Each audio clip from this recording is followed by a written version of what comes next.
Hey, what's going on, everybody? Samuel Akem here, and I'm back with another one. I appreciate you guys for tapping into yet another Akem'S analysis. I got a really good video for you guys today. There's been a lot going on in the FCS, in particular, Sac State, Dr. Luke Wood, the FCS, the FBS Competition Oversight Committee, the D1 Council, all of that good stuff. We're going to be talking about Sac State. That's what we're going to start the video off with today. General managers becoming more of a big thing in college football. I got a topic about that. Private equity in college football is getting introduced, so we're going to talk a little bit about that. Southern Utah is letting go of their athletic director following an investigation into some of the practices that they were doing at their athletic department. We're going to get into that. Injury reports in college football. We will talk a little bit about that. And then I got some jokes. Some ChatGPT jokes like I did a couple of weeks ago at the end of the video. But more than anything, make sure you guys hit the like, make sure you guys hit the subscribe button, make sure you guys leave me a comment down below, and we will get straight into it. Okay, what is going on in college football right now? Particularly, what is going on in FCS college football right now? Okay, so the NCAA Football Oversight Committee is providing to the D1 Council a recommendation not to support the waiver request from Sacramento State seeking to transition to FBS. Sources tell Yahoo Sports. The authority to grant the waiver still remains at the D1 Council's discretion. That will be happening tomorrow or the next day, I believe, is when they'll officially vote on it. I probably have some information about that in here. Sacramento State, if the waiver is granted, intends to move into the FBS as an independent. Transitioning schools are normally required to hold an invitation from an FBS conference, a reason a waiver is necessary. So I have some thoughts from Sam Herder in here. He posted this on Twitter.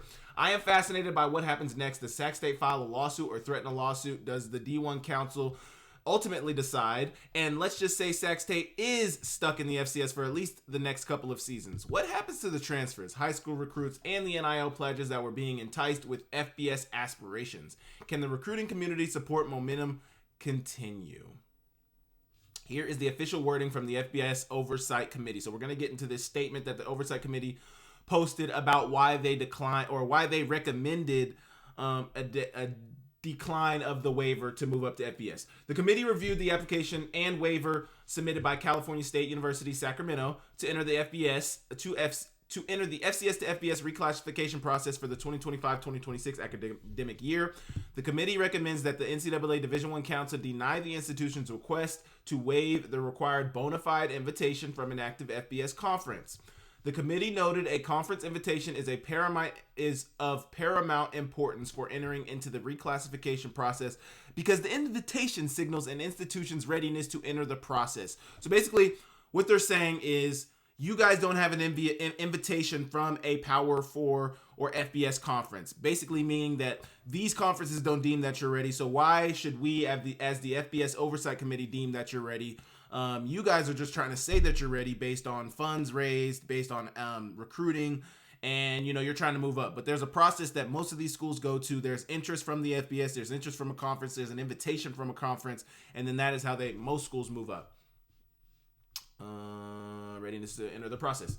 Although a waiver of the bona fide invitation requirement was granted in 2017, that decision was made in a different era, under a different set of facts and rules. The Division I membership adopted the current legislation to affirm the importance of the nature and purpose of the subdivision reclassification process, choosing to place that decision-making authority with the council. Due to the significance of the bona fide invitation from an FBS conference requirement and lack of compelling mitigation explaining why that requirement, one that several other FBS institutions have met in recent years, has not been met, the committee does not support relief. So I think that last sentence is really big for why the FBS Oversight Committee is not recommending that they be given FBS independent status due to the significance of the bona fide invitation from an FBS conference requirement.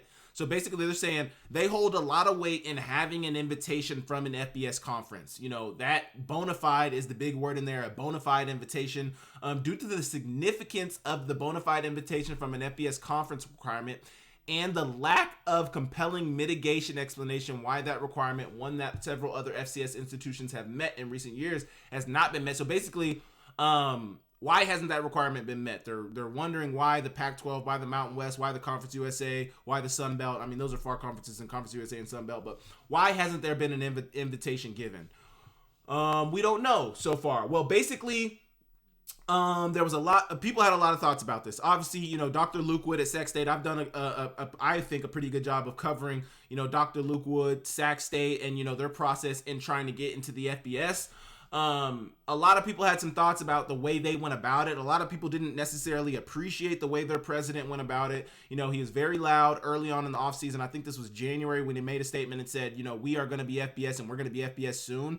I hesitate to make broad statements like that because, one thing I believe is you never make a statement like that until the contract is signed, until you have an invitation, until something is put in writing that it's going to happen. You don't guarantee anything because too many things can happen in life. And quite frankly, I think you kind of put a target on your back. Not that anybody should necessarily be against Sac State moving up, but I think you kind of make enemies when you make a statement like that. And I think that's kind of what we're seeing. I don't think the FBS Oversight Committee is dealing in that, but I think a lot of people on social media, a lot of people in the public who are kind of watching this kind of feel like they kind of didn't go about the right way about it. Another thing that we have to consider is Dr. Luke Wood made a lot of enemies when he shit on the FCS, calling it JV football. Excuse my language, but that's just the plain and simple of what he did. He did an AMA on Reddit. A lot of people had a lot of questions for, when are you guys moving up? When's the announcement going to be made? All of this good stuff. Somebody asked a question regarding FCS football and the competition. Well, they just asked maybe why are you guys moving up? I don't have the AMA right in front of me. But basically he was saying, this brings money to our university. This is going to bring attention to our university, all this stuff. But he said, basically right now we are playing JV football right now. Moving up to the FBS gives us an opportunity to play on the varsity level. A lot of people had a problem with that. And in particular, it's not that he's necessarily wrong with the sentiment he's trying to make. In relation to FBS football, if you're thinking about it from a high school standpoint, there's varsity and there's JV. Varsity is where all the best guys play. JV is maybe the developmental league where some of the guys who maybe need a little bit more time, maybe haven't necessarily got their legs underneath them, that is where those guys play. They play on JV.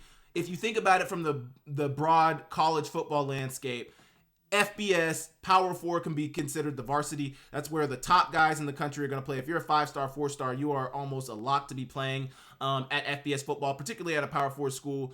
FCS can be considered the JV, especially considering, how much how much poaching is being done at the FCS level. A lot of players develop here at the FCS nowadays, and then they get poached and go to the FBS, and a lot create a career for themselves. You got Teddy Buchanan at a Big Sky Conference. You got Cam Scatabo out of the Big Sky Conference. You got a litany of guys who leave the FCS, go to the FBS, and it ends up being a good transition for them. But you also have a litany of guys who go from the FCS to the FBS and it doesn't turn out. But that's not the subject right now.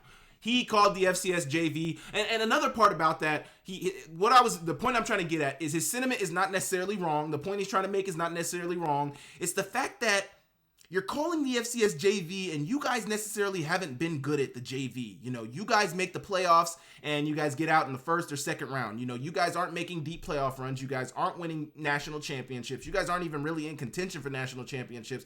I don't think you guys have actually even played for a national championship. So the fact that you are calling the FCS JV and quite frankly, the fact that you're trying to move up to the FBS and kind of shit on the FCS on your way out, when you haven't been a staple in the FCS, you haven't been super successful in the FCS, it's kind of a spit in the face to all the people who have been successful at the FCS and all the people who do, the FCS gets a bad rap, not even gets a bad rap, but when I hear comments like that, I get a bad feeling from somebody and a statement like that because, the FCS is really good football. There's a ton of great athletes that come out of the FCS. Some of the best athletes we've ever seen in the game of football have come out of the FCS. So quite frankly, it's just a little disrespectful the way he's treating the FCS.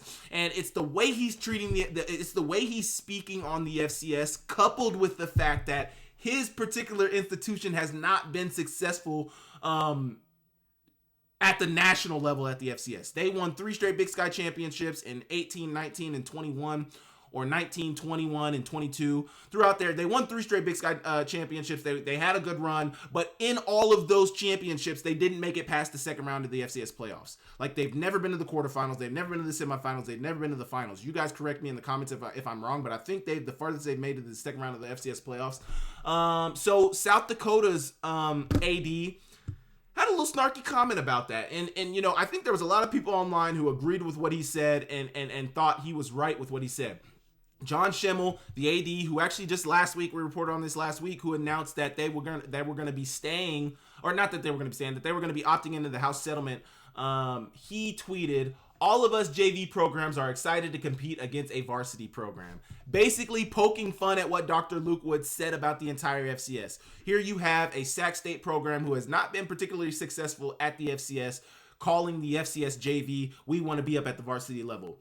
They then get denied. John Schimmel, South Dakota's, I might have said South Dakota State, South Dakota's AD chimes in and says, "All of us JV programs are very excited to compete against a varsity program." Another reason he says that is because the last time South Dakota and Sac State played, South Dakota won that game. I think they won by 10 or 11. But this is what I am particularly keyed into. If I can get this picture to open, we did get it to open. I'm going to pull this over here, blow this up, and I'm going to share this on my screen. And this is the only date I have on my, this is the game last year when Clifton McDowell left Montana and he went to, where did he go? He went to, McNeese State, and they played against, who did they play against? It was whatever game he played. They taped Tarleton State. They started the season against Tarleton State. That was the number 1 game I was looking at to start the season. This has become the number 1 game I am keyed into watching to start the season. Sac State, I wish they were playing South Dakota. Unfortunately, they're playing South Dakota State. Sac State versus South Dakota State, August 30th, time to be determined. I believe South Dakota State is the home team, so that game will be played in South Dakota State is the home team, so that game will be played. And I can't even remember where they play at, but that game will be played in South Dakota. I'm very, very excited to see, because obviously, you know, another thing that comes into this discussion, this is a very broad discussion, this is a very nuanced discussion with Sac State. Sac State brought in Brennan Marion from UNLV. He was the quarterback coach, offensive coordinator at UNLV. I think he might have been quarterback coach. I think he was quarterback coach and offensive coordinator. He was offensive coordinator.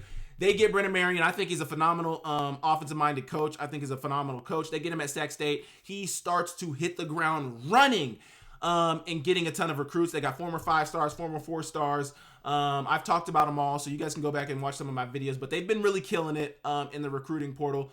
In the transfer portal and recruiting. They have one of the top-rated classes in this transfer portal class. They have one of the top-rated classes in the Big Sky. They have one of the top-rated classes in FCS. I mean, they've really been killing it. Brennan Marion has been doing his job. But the question now becomes is, you basically were recruiting these guys on the guarantee that you guys were going to be FBS. Does that change things for some of these recruits? Did they change their mind about wanting to come to Sac State knowing that now we are still going to be playing FCS? And then we haven't even sweetened the pot yet. So let me say this as well. On Blue Sky, Matt Brown tweeted this, or whatever the post on Blue Sky is called, is reporting Sac State is expected to announce tomorrow it will withdraw from the Big Sky Conference and join the Big West in all sports except football effective July 1, 2026, with football going FCS independent if it can't rise to the FBS. So now, as an FCS independent, I don't think that guarantees you an AQ because you don't have a conference to win, so you don't get an automatic qualifying bid at all. You know, you basically have to win a majority of your games. And, I mean, I think they're still going to be playing their Big Sky schedule. So you win a majority of your Big Sky games going FCS independent. That wouldn't be effective until next year. But it's just interesting. It just seems like Sac State's all over the place. I feel like the Big Sky is the best football conference for Sac State right now. If they're FCS, I think the Big Sky is the best conference for them. FCS independent, there's no TV deal. There's no guaranteed schedule. Obviously, I'm sure they'll probably still schedule a lot of the Big Sky schools, but also, you know, you can get some MVFC schools. You can get some SoCon schools. You can get some UAC schools. I mean, there's a lot that you can do, but here's the statement from the Big Sky Conference. Cal State Sacramento has provided notice to the Big Sky of its intention to withdraw as a member of the conference effective June 30, 2026. So this would be effective next year. Given the expected nature of this development, the league's membership already has begun a strategic process to determine its best course of action moving forward. So basically, starting next year, there will now be 11 teams in the Big Sky Conference minus Sac State. I think what they mean when they say they have begun the strategic process to determine best course of action moving forward is, do we add a school Do we just stay pat with where we're at? What does scheduling look like going forward? There's a whole host of things that have to happen now that they've announced that they're leaving the conference. But a lot of news with Sac State. Here's another statement I want to read right now. Great news today for 20 of our 21 sports as we join the Big West Conference. This is Dr. Luke Wood. Great news today for 20 of our 21 sports as we join the Big West Conference, basically. He added the Big West sports. This conference is amazing across the board and is a West Coast basketball and baseball powerhouse. Best decision, great competition. Now, based on what I know is the Big West for everything outside of football is the best conference for Sac State. So from that standpoint, I can't necessarily disagree with him. I disagree with him going FCS independent. I think the Big Sky is the best conference for them. Great competition, reduced student travel, and schools that are known to our fan base. Looking forward to the D1 Council hearing our application to transition to FBS football as an independent institution next week. That's this week. Romans 8:28, Dr. Luke Wood, Sac State. So basically making a statement, letting people know that, there was another, I don't have the post in here in my notes right here, but Dr. Luke Wood, after John Schimmel tweeted what he tweeted, Dr. Luke Wood clapped back at him, and he said, we'd put up 50 points on you all this year, John Schimmel. Best of luck with your conference. He deleted it after like 10 minutes of the post. I guess, I don't know, he got in his head or something, but he deleted it. But he did clap back at the AD, so we got a little back and forth going. Dr. Luke Wood has definitely made a name for himself. All publicity is good publicity. But he's definitely been in the headlines this offseason. He's definitely been making noise for Sac State. If he's trying to get Sac State's brand up there, he's definitely doing a good job of that. I think Brennan Marion has done an amazing job of that too. I think what they've done in recruiting has done a great job of that as well. But he's made kind of some enemies in the Sac State landscape due to some of the comments he's made. So Sac State seems to be that currently the D1 Council is recommending that they don't get their FBS waiver approved. Or the FBS Oversight Committee is recommending that the D1 Council don't approve their FBS waiver. Obviously, that's going to be voted on this week, so we will see how that goes. I'm excited to see what they're able to do. I'm excited to see if they do get that waiver approved, but a lot going on with Sac State. They're leaving the Big Sky Conference for all of their other sports outside of football, and they're going FCS independent for football. So Sac State's in the headlines. Sac State's got a lot going on. Sac State seems to be that they're going to be at the FCS. So now the question becomes, before I close this topic up, does Sac State run the table in the Big Sky this year, or are they a middle-of-the-pack team? I have been going back and forth with a lot of people I know who are in the FCS space, who cover the FCS, and, I am somebody who believes that Sac State is going to really dominate the FCS this year. I believe, in playing in the Big Sky this year, playing a Big Sky schedule this year, I think they should be top 5 in the Big Sky. I think really they could be top 3. It really depends on how that team gels. I think a lot of things change now because of the fact that they're not going, it seems that they're not going FBS. One thing I do want to say also is, and I was on this point earlier, I kind of got off of it. Sorry, my mind is always all over the place. If you guys have been on my channel, you guys know I'm always all over the place sometimes. What does this do for some of those players who committed to Sac State and who are at Sac State based on them going FBS? Now, obviously, Sac State opted into the House settlement. The House settlement, the transfer portal is closed, so these guys are locked in there. But also, with the House settlement, I'm sure some of these guys have signed NIL deals, signed NIL contracts. They're getting money paid to them. What does that do? Because with the new House settlement, you sign a deal, you get half of that money at the beginning of the year, you get the other half at the end of the year, at the end of the academic year. So that's after both winter and spring transfer portal windows have closed. Are they able to retain their talent? What does the squad look like this year? Do you have guys who end up sitting out redshirting because they don't want to play an FCS season? I think there's a whole host of questions that come with, Sac State not getting their FBS waiver approved. Now, obviously, there's still a chance that the D1 Council goes against the FBS Oversight Committee's recommendation and still approves the waiver. That's yet to be determined. This video will probably drop after that has been determined or not, because I believe on Monday it's going to be voted on. These videos, unfortunately, drop on Tuesday. If you guys want me to change my video drop schedule, please let me know. It sometimes seems like maybe a Monday or maybe a Sunday, maybe doing a Wednesday, Thursday. Maybe I should do 2 videos. You guys let me know. But, I don't know. I think this is very interesting. I think the recruiting aspect of it is a big what if. I think the scheduling aspect going forward, once they're independent, is a what if. I think some of the relationships that Dr. Luke Wood has across the country now could be a what if going forward for them as an FCS independent. I mean, I don't think anybody will be looking to do them favors based on the way that Dr. Lukewood has treated this whole transition. I don't know. It is what it is, but I'm excited to see how it all plays out. I'm excited to see how Sac State plays this year. You guys let me know in the comments down below what you guys think about this whole situation. Are you guys as interested in it as me, or do you guys not really care? I think it's pretty exciting. Whether they get into the FBS or not, I think it's just exciting. I think it's good that, the FCS is getting, and now I'm not somebody who's like, get all the clicks for FCS, but I do think it's exciting that we are bringing a level of attention to the FCS, particularly to the Big Sky Conference, because Sac State is in the Big Sky Conference. So I think, given some of the things that Dr. Lukewood has done this offseason, there are going to be a certain amount of eyes on Sac State this season to see how they do, and also, because they're playing a Big Sky schedule, there's going to be a certain amount of eyes on the Big Sky this year. So I think if there were smart people up above managing the TV schedules and all that stuff, I think we should get Sac State maybe some regionally televised games. Maybe if we can get them an ESPN game, who knows, ESPNU game. I don't know. I don't deal with all that. I'm not a ESPN exec. I'm not a Big Sky exec.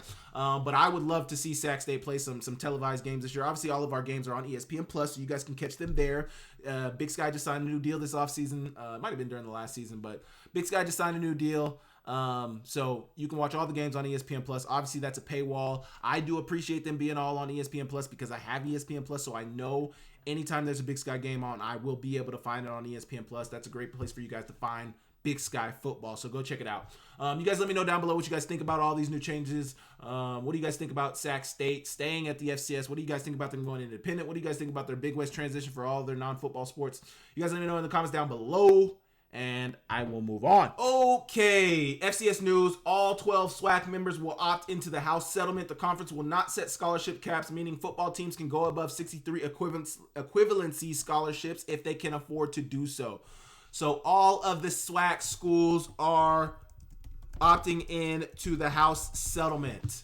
That means that they will be opting into revenue sharing. That means they will be opting into the 105 roster cap. That means they will be opting in to all of the things that come with the House settlement. That means Jackson State, Alabama State, Florida A&M, Alabama A&M, Bethune-Cookman, MVSU, Mississippi Valley State University, Southern, Alcorn, Texas Southern, Prairie View, Grambling State, and Arkansas Pine Bluff are all opting into the House settlement. This is exciting. An FCS, another school, another conference opting in the House settlement. I think it's very interesting also that they did not set a scholarship cap. So they're not setting a scholarship cap. The scholarship cap at the FCS previously was 63 equivalency. Now you can go up to 105, but it's a roster cap. It's not a scholarship cap. You can offer as many scholarships as you can afford, but you cannot go over that 105 roster. And I believe that 105 roster number has to be hit at the start of training camp, if I'm not mistaken. Either the start of training camp or the start of the season is when the scholarship cap has to be hit. But this is interesting. I mean, I don't cover the SWAC a lot. I cover the FCS, but I don't do a lot of digging into the SWAC.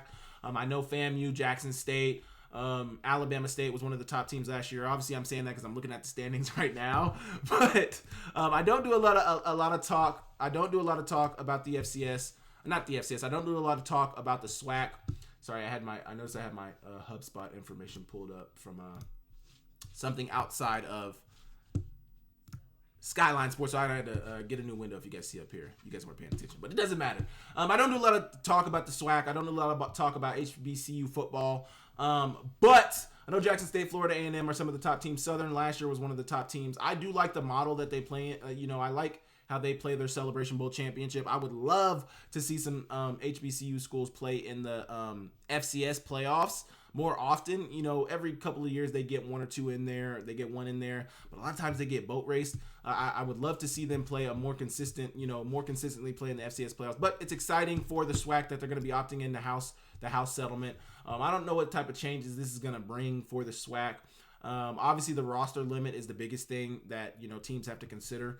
You can't go over that 105 number. That means, unfortunately, probably a lot of athletes. And that's the thing about the House settlement is with the House settlement, a lot of athletes, unfortunately, are going to lose their opportunities, whether it be walk-on or, partial scholarship guys. There's going to be guys who get the short end of the stick because most teams have more than 105 guys.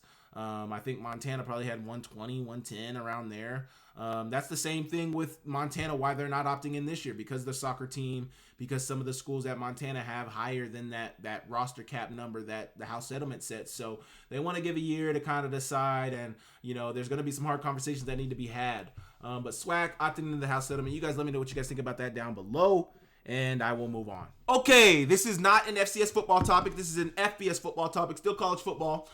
Going forward, this is per Pete Thamel. Going forward, Cal football coach Justin Wilcox will report to football general manager Ron Rivera. So it seems that there's something percolating up in San Francisco area. Cal football now has a general manager who's head of football operations, basically. Not head of football operations, well, basically head of football operations. The general manager is over the head coach. The same thing they did at Stanford. Andrew Luck being over Coach Troy Taylor. Andrew Luck was the one who let Troy Taylor know and made the announcement and did the interview and did the press conference after he let Troy Taylor go. Now Ron Rivera, former NFL coach, cancer survivor, is going to be the general manager at Cal football. I'm very interested to see how this turns out. I wonder what that conversation with the AD, with the president, and with that football coach was like. You sit him down. Now, obviously, it's Ron Rivera, so he's a successful NFL coach. He has a resume, probably a better resume than Justin Wilcox. So it's probably not a hard conversation to have. But still, as a head coach, these guys have egos. These guys have pride. I have been running my show for however long I've been running my show. Now you're telling me somebody else is going to come in and run the show for me, and I don't have the final say. I think that's a hard conversation to have. But I do think this is where the college football landscape is shifting towards. I did do a video on this a couple of weeks ago. If not the general manager being the final say, I think it's more so a shoulder-to-shoulder relationship other than opposed to a head coach then a general manager relationship. I think it's general manager, head coach right there with each other. And we're kind of seeing that in this college football landscape. In that video that I made a couple of weeks ago, I also talk about some of the money these guys are making. You got Michael Lombardi down at North Carolina making $1.5 million as a general manager. On record, I think he's the highest paid general manager right now. But then you got some of the general managers at LSU, A&M, and Jim Nagy at OU making $700,000 plus as general managers. These guys are making big money to manage these rosters, to get the right recruits in there, to make sure that their rev share numbers are copacetic. Now, obviously, these guys are going to have staffs, but it's an interesting change going on in college sports right now. It's an interesting change going on in college football. College football is moving more towards a professional type model with athletes being paid from the athletic department. These NIL deals, name, image, and likeness are still part of the equation as well. I mean, there's a lot of money in college sports right now, and a head coach, obviously a head coach still holds value, but I think you need somebody like a general manager so that as the head coach you can focus on the X's and O's. What recruits do I need? What type of player do I need to run the type of system I want to play? I want to run. I need to task my general manager with going out and finding those players, giving them the right type of dollar amounts. As a head coach, I can let you know how much I would like to pay my players, what numbers I would like to see. My quarterback can make this much, my running back receivers can make this much, my line needs to be paid this much, D-line got to be paid this much. If we have an outlier in terms of like an anomaly athlete who's really, really good, he's at a cornerback position, we can pay him this much. But, I think, you have to sit down with your head coach and your general manager and decide what that's going to look like. Now, obviously, that's not as broad reaching at the FCS level currently as it is at the FBS, but it's an exciting change. I don't know if we ever see general managers taking over for the head coaches at the FCS level. I don't doubt that it could happen, but I think a lot of the times currently at the FCS, a lot of the general managers I'm seeing are guys who are recruiting coordinators or recruiting directors. I sat down with Chandler Arbazani at Montana State. He isn't necessarily a general manager. His title is general manager, but he's more so over all of their recruiting. He's more so over all of their official visits. He's over all of that stuff. So particularly in recruiting, a lot of these guys historically have just been recruiting guys. Since the college football landscape is changing, these job titles have to change. These job responsibilities have to change. And I think that's what we're seeing played out in college football. I would be interested to see the first FCS school that's going to promote a general manager as head of the football team over the head coach. But I think we're a ways away from that at the FCS level. You guys let me know what you guys think about this happening at FBS football. What do you guys think about Cal doing this? What do you guys think about Stanford doing this? You guys let me know in the comments down below, and I will move on. Oh, Southern Utah University. This story is written by Casey Smurthwaite of Hero Sports. Doug Knuth is out as athletic director at Southern Utah University effective this morning. Sources told Hero Sports. This story came out on June 17th. So 4 days ago, I think that was Wednesday, maybe. Knuth was hired in December 2022 and has served in the role for 2.5 years. During his tenure, Southern Utah Athletics competed in the Western Athletic Conference with football program aligned with the United Athletics Conference, a football-only FCS league. Prior to SUU, Knuth served as the athletic director at University of Nevada.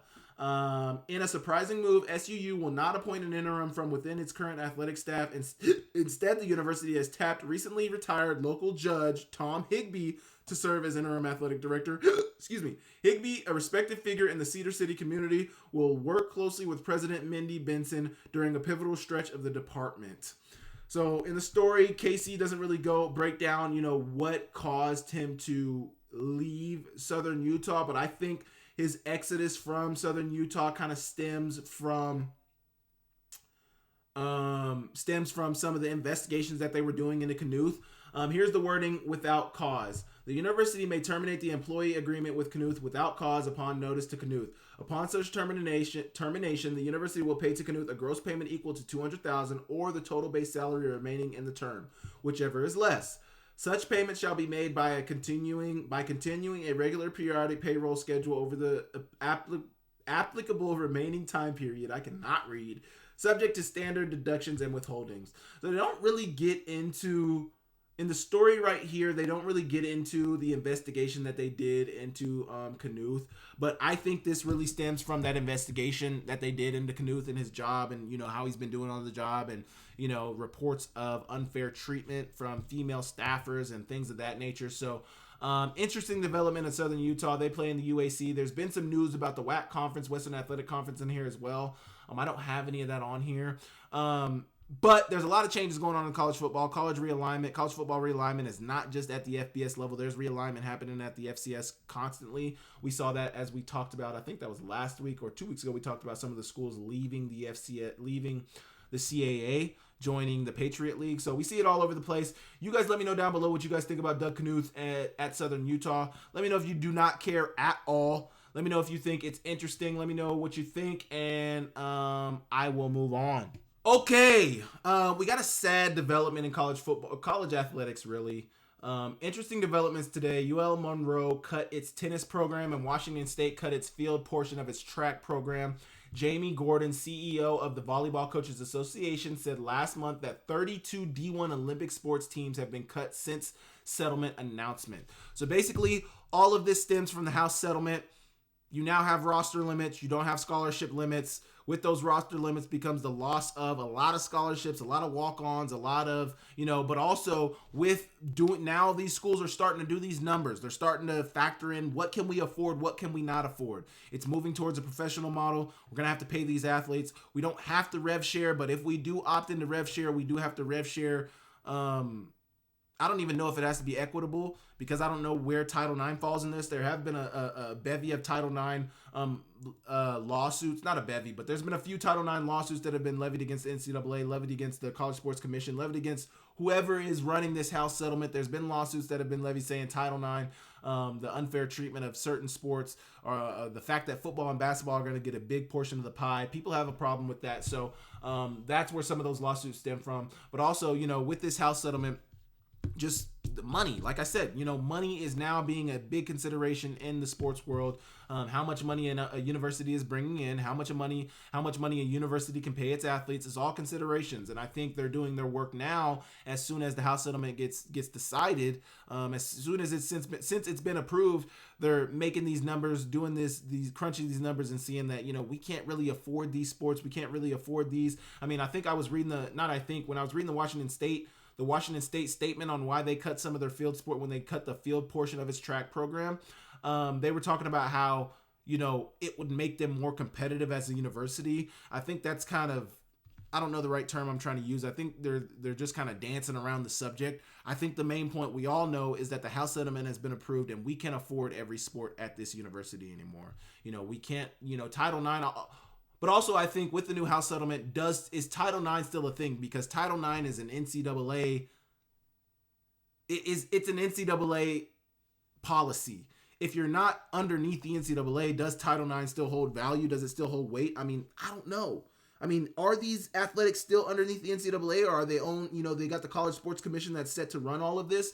So is it the College Sports Commission? Is it the NCAA? Do they work in tandem? I mean, I don't really have a good clue about that. That has been one of my main questions is it still the NCAA? Is it the College Sports Commission? Is it both? We also have NIL Go, where all the NIL deals are being put. So, I think previously everything was done by the NCAA and, everything was routed that way. I think now it's kind of College Sports Commission, NCAA, NIL Go. I don't know. There's a lot going on. But the sad part about this topic is the fact that sports are being cut. Athletes are losing their opportunities, and you never want to see that. And I don't think people who fought for the House settlement, who fought for NIL, who fought to be paid as college athletes, ever foresaw the world where sports were going to be cut.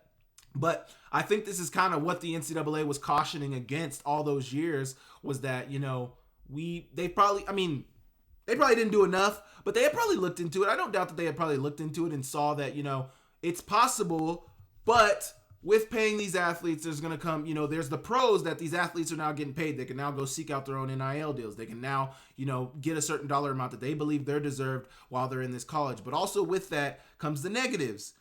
Not everybody is going to be getting paid. Not everybody is going to be getting paid the same. It is not going to be equitable. Title IX does not fall in line with what NIL is, with what this revenue sharing is.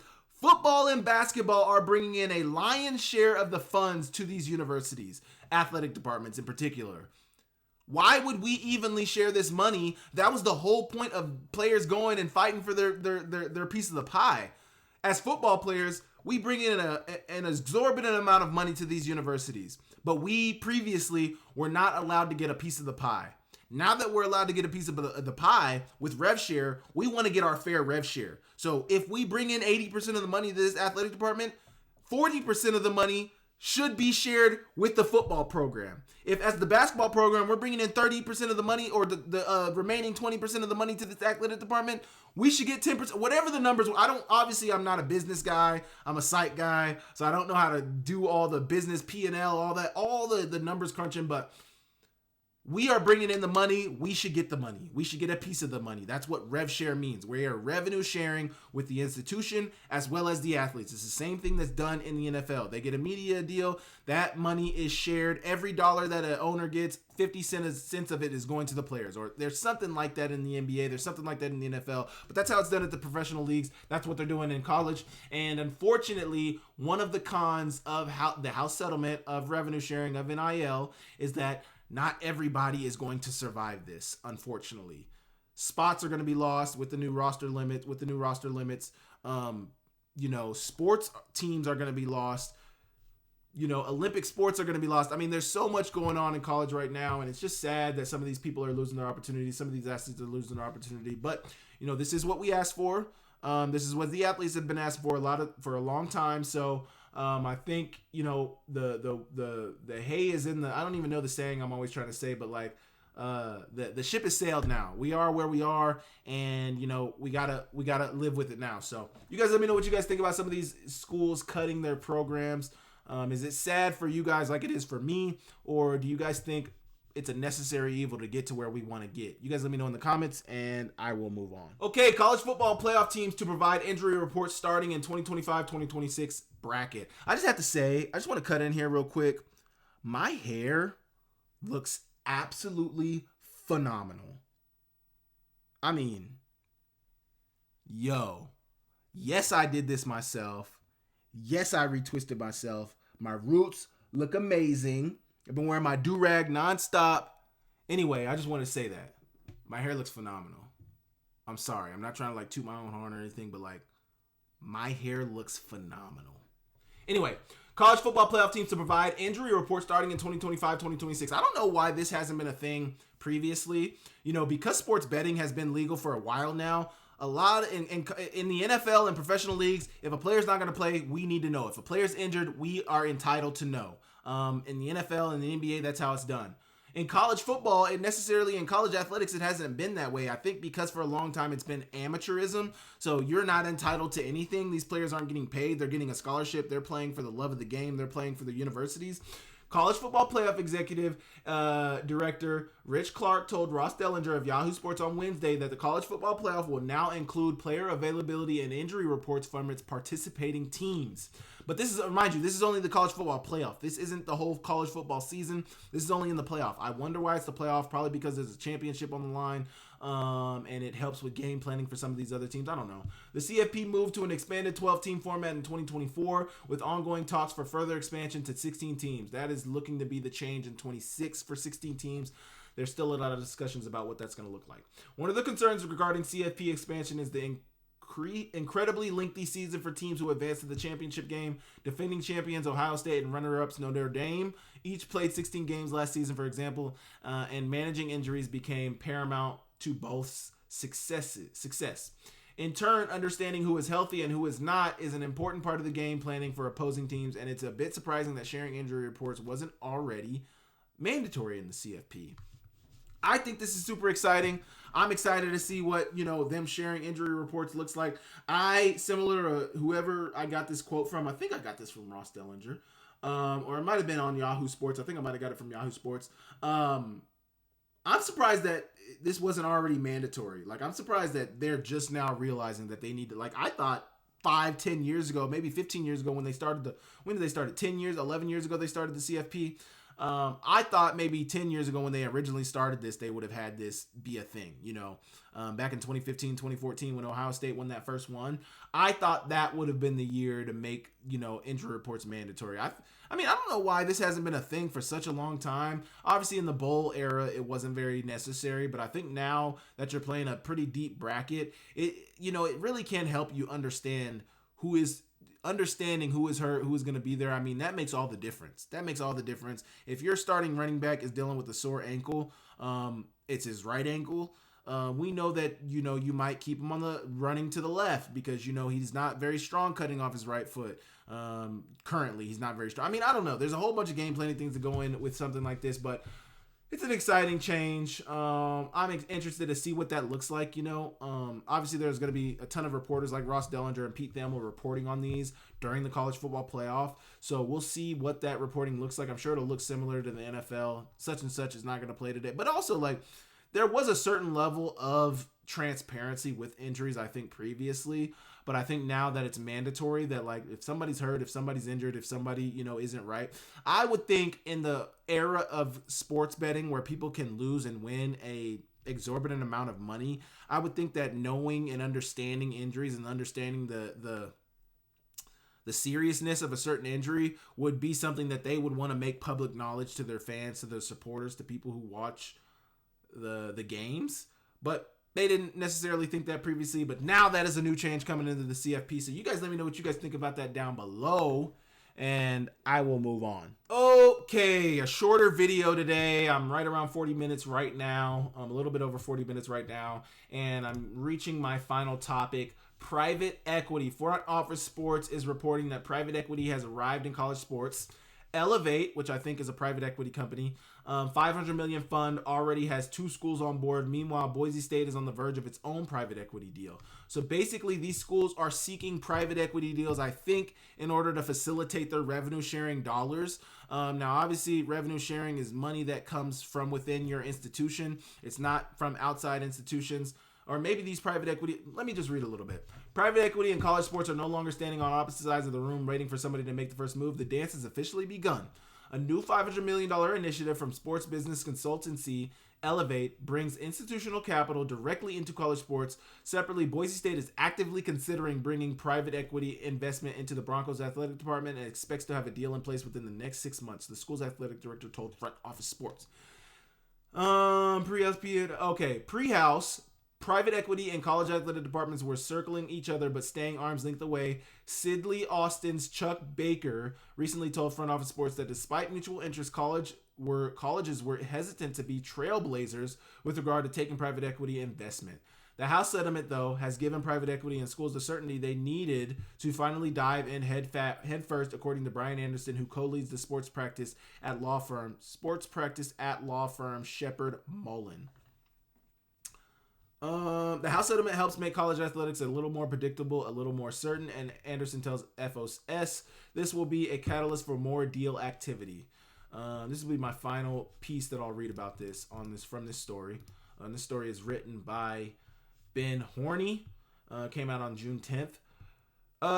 Elevate, formed in 2018 by executives of major sports entities like the San Francisco 49ers and Harris Blitzer Sports and Entertainment, which owns the Philadelphia 76ers, Washington Commanders, New Jersey Devils, and more, is one of the first movers. The $500 million it has at its disposal was committed by PE firm Velocity Capital Management and the Texas Permanent School Fund, which has existed since. That's not what I'm looking for. The money is ready to be deployed and will be doled out to schools through private credit agreements. That means Elevate will lend money to schools with a deal-on-deal basis and will then be paid back under negotiated terms, depending on what makes sense for the school. According to, we are not taking equity position. So basically, these schools, these equity companies are getting in and giving money to these schools that they need in order to pay their athletes, in order to facilitate NIL deals, in order to facilitate rev share numbers. But I don't even know if this would be rev share. It feels like this is just NIL because rev share is revenue that's coming from the athletic department. Now, if this money is being donated to the athletic department, I think that's a different thing. That's probably what we're talking about right now. Private equity donating the money to however they get the money to the athletic department. The athletic department is then going to pay it to the athletes, but they need to get to that number first, that $22 million number. And Elevate has made $500 million available for these schools. I don't know much about private equity. I'm not a big business guy. But basically, this is more money injected into college sports. I would love to know why for so long they weren't willing to get in bed with college sports for whatever reason. But, you know, like they mentioned, like Ben Horney mentioned in this article, this is going to be something where they lend the money to them and the agreed upon terms, this money is going to be paid back. But it gives these universities more wiggle room within their NIL and rev share dealings, within their recruiting dealings, to say, hey, we got this private equity deal with such and such. We have the money to pay you, whatever that looks like. Now, obviously, we're still interested. I'm still interested to see what some of these NIL deals look like, what some of these early rev share contracts look like, because I have yet to see a rev share contract. I should try to find one of those. But let me see this. Let me read this. The goal for any of these deals is to maximize revenue, according to Marks. That could mean using the institutional capital to upgrade stadiums and arenas to sell more premium seating, or converting little used areas in them into club spaces for which schools can sell memberships. Elevate feels so selling memberships, bringing in revenue to pay these athletes. That's what college sports is going to become now. Whatever we can do in order to generate revenue for our rev share numbers, we're going to do it. So memberships, building new stadiums, premium seating, more boxes. Montana has talked about building more boxes. Obviously, they're not opted in yet, so that doesn't matter. Elevate feels it has a leg up on the competition. Mark touts that the Elevate has as many as 70 people working in the college space already, many of whom he says are on the ground at campuses. In fact, Mark tells Front Office Sports that Elevate has already closed on 8-figure deals with 2 Power 4 schools. 2, he would not identify which schools, and he expects there to be many as 6 additional deals completed by the start of the football season this fall. So basically, these schools are getting this money not only for the rev share, but also to up their facilities at their universities, to be able to, players want to play at a school that looks good, that has the great amenities, that has the things I need as an athlete that please me. With this private equity money, we can get whatever we want, but we need the money first. So they're going out seeking these private equity deals to get the money to be able to up their universities, to be able to pay for the things that they need. And but private equity is in college sports. Don't necessarily know full scope what that's going to look like right now, but I think it's an interesting change. I think it's an exciting development in college sports, and we will see how it turns out. So you guys let me know what you guys think about that down below, and I will move on. Okay. After going through some ChatGPT jokes, I decided this is going to be the last week that I'm doing this, because ChatGPT is absolutely horrible at making jokes. If you guys can find some good jokes, please, by all means, send them to me. But these jokes are horrid. Just absolutely horrid. I asked ChatGPT to give me like 100, 200, 300 joke prompts. I wanted to make this a regular thing, but like ChatGPT just isn't funny. And it's trying to seem so hip and be like, oh, I'm your friend. Say less, I'll send you more. Just give me funny jokes. And they're not funny. Absolutely not funny. So here's number one. You guys can let me know down below what you guys think about this. So ChatGPT was on the right track with this joke, but the punchline wasn't there, so I had to change the punchline. But what do you call an FCS school that talks trash all offseason and loses in the first round? Anybody? Sac State. I'm just kidding. Okay, number two. Why did the FCS team decline the ESPN invite? Because their game's already on ESPN Plus at 11 a.m. with one camera and no replays. I thought that was actually kind of funny because there are some times people complain about this all the time. ESPN Plus, not that the games are early, but like, where the hell are the replays? Can we get some more camera angles? Now, obviously, more cameras, more money, that's more expensive, all of that good stuff. That's why you play on ESPN or ESPN2 because they have all the cameras. They have the replays. They have the production crew. Less production at ESPN. Well, with ESPN Plus, it's not even... ESPN Plus is broadcasting the game onto ESPN Plus, but there is a local broadcaster broadcasting those games at all these FCS schools. So that is why they have no replay, no camera, barely any cameras. That's why they don't have a ton of replays. But I agree. I would love to see more replays at the FCS level. I would love to see more replays on ESPN Plus. But you got to give these local production crews a break, which I understand that. I fully understand what game is being played out here, but those are the two ChatGPT jokes. If you guys want me to keep digging for ChatGPT jokes, I will.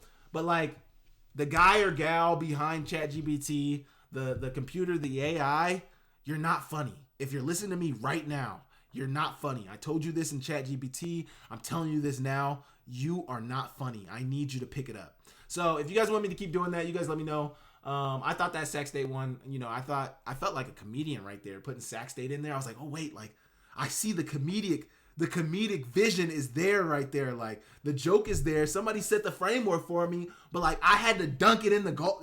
I had to dunk it, man. I had to dunk it. So, yeah. So you guys let me know what you guys think about that, and I will move on. Okay, got some final thoughts. In particular, today is Saturday. I'm driving on Sunday, and also Sunday's a big day because the Thunder play on Sunday, but right after the Thunder game, I'm going out of town. So I am recording this on Saturday, but that is exactly what I wanted to talk about. When this drops on Tuesday, I will either be a champion or I will be a sad individual. Sad individual. I got Seattle fans hating on my team left and right, telling us we can't do it, telling us we won't do it, and I just don't appreciate it. Let me just tell you Seattle fans something. I said this on the Daily Drive with Ace Sour Wine last week. So if you guys haven't seen that, episode 200 with Ace Sour Wine, my dog, one of my co-hosts from, I don't even know if you would consider me a host. I think I'm like a guest host. But on, what is the show? Gosh, on the GSA Tailgate Show. Gosh, sorry, pregame, postgame. Check us out this fall. I will be back. Appreciate them for that. But I talked about this on the Daily Drive. Seattle fans, Oklahoma people did nothing to you. We did nothing to you. We didn't ask for the team. We didn't ask Seattle to sell the team. We just happened to be a good market. We just happened to be in the right place at the right time to where we got a team. And we got a pretty good team. Russ, KD, whoever else they had, Ibaka, all those people we had early on. Like, thank you guys for that. But can you guys please stop wishing on our downfall? Blake Hempstead, out of Anaconda with Skyline Sports, phenomenal photographer for Skyline Sports, my guy. He quote tweeted something this morning where it said road trip, and it was like they're having a Seattle watch party to hate the Thunder, hate watch the Thunder. Are we serious right now? And I have a coworker, Kellen, shout out to you, appreciate you, who is hate watching us. And every time we do something bad, he hits me up, and they're preying on our downfall. I cannot think of a more miserable fan base. I also can't think of more miserable people. When you think about Oklahoma, what the hell do we have? Oh, wait. What the hell do we have in Oklahoma? I have plenty of friends from Oregon, Washington, California, always saying Oklahoma's a flyover state. You ain't wrong. So, Seattle people, why are you guys trying to take from us? Mariners, Seahawks, MLS squad. I can't even think of your MLS squad. You guys have a hockey team.